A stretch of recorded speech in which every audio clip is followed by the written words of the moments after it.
Ini kita pelajari dulu yang downstream, kemudian kita persempit, kita pelajari yang non-depreciable dulu, yaitu tanah. Nanti seperti biasa ya, di sini dikatakan ada perusahaan yang huruf depannya P, parent, park, memiliki 90% subsidiary, S, stand di sini.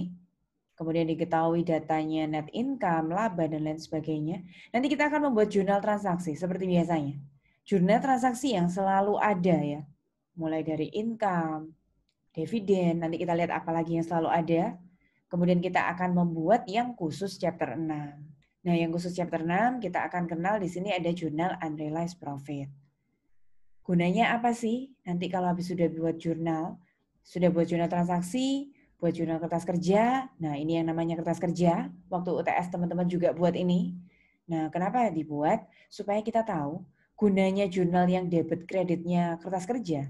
Itu supaya bisa laporan keuangannya P sama S itu digabung menjadi consolidated.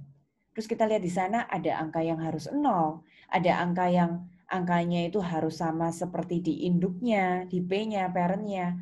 Kemudian nanti tentu saja aset harus sama dengan liability plus equity ya pada akhirnya. Nanti kita lihat bagaimana unrealized profit tadi itu berubah menjadi istilah realize. Kapan bisa realize-nya? Kalau di chapter 6 ini, nanti realize-nya itu bisa dua cara ya. Realize-nya itu bisa melalui, ini kita bisa lihat di sini, outside. Kita jualan keluar, ke entitas luar. Satu cara lagi, ini kan yang tanah ya, saya tunjukkan dulu yang tanah.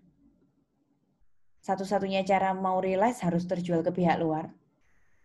Kalau yang upstream bedanya apa?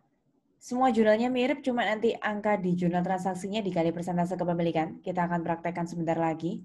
Nah, kalau yang di depreciable asset, ada dua cara untuk realize-nya.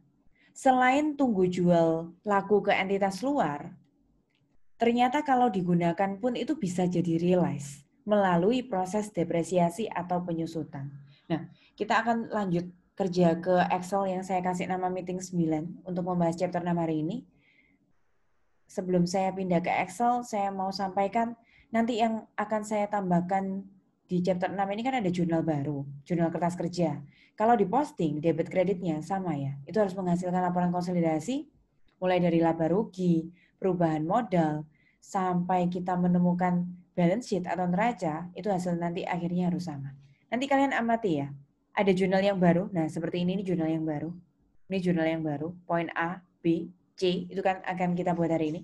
Tapi mulai yang poin D, E, kemudian di sini ada F, ini sudah pernah kita buat dari chapter 3 dan 4 yang lalu.